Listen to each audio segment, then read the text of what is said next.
If you're familiar with the story of Samson and Delilah, then you clearly will remember the part of the story where it says that Delilah continued to pester Samson and continued to press him on revealing the source of his strength.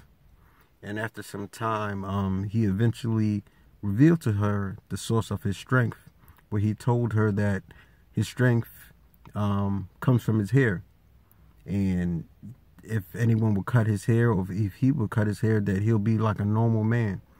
And then at that point, that's when the soldiers came and subdued him and captured him.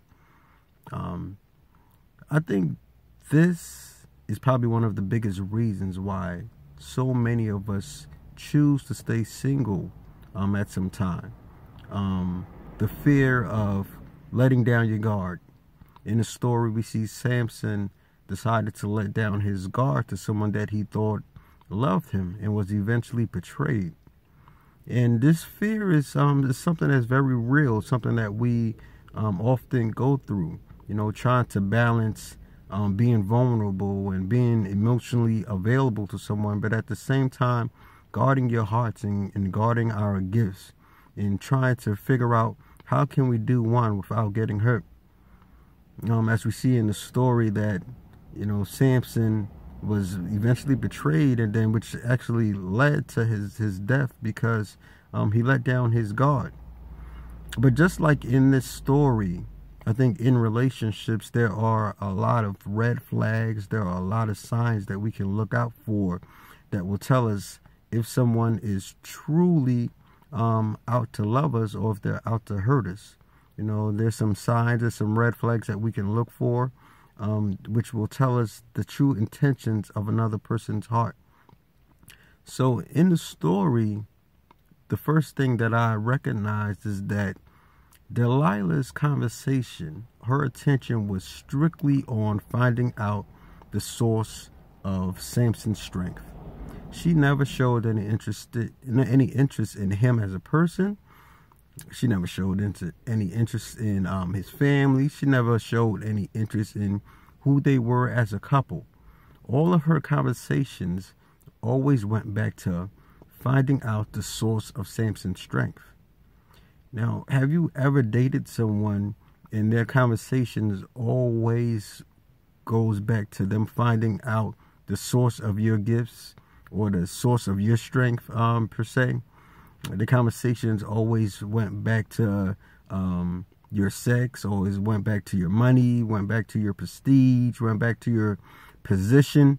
They never seemed to really have a true interest in who you were as a person. They was often only attracted to the things that they can see with the naked eye.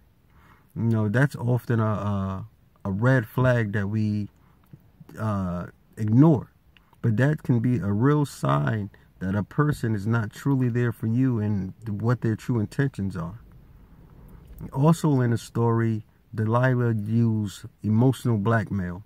There's a scripture where she says, if you love me, you would tell me the source of your strength.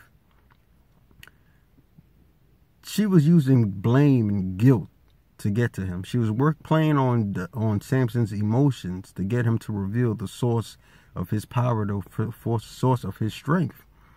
Now, I don't know if you ever dated someone or ever been in a relationship where they say things like, if you love me, you'll do this for me. Or they say things like, if I was in your shoes, or if it was you, I'll do it for you.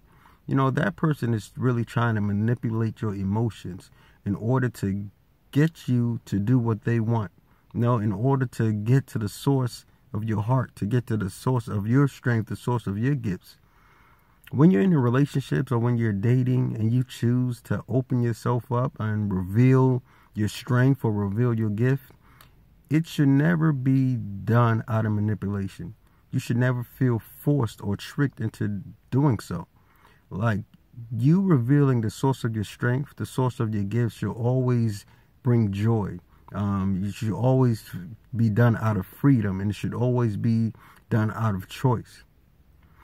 So in the third point I wanted to make about Samson and Delilah and guarding your gift is that we have to practice discernment, and we have to practice discretion when it comes to revealing our emotions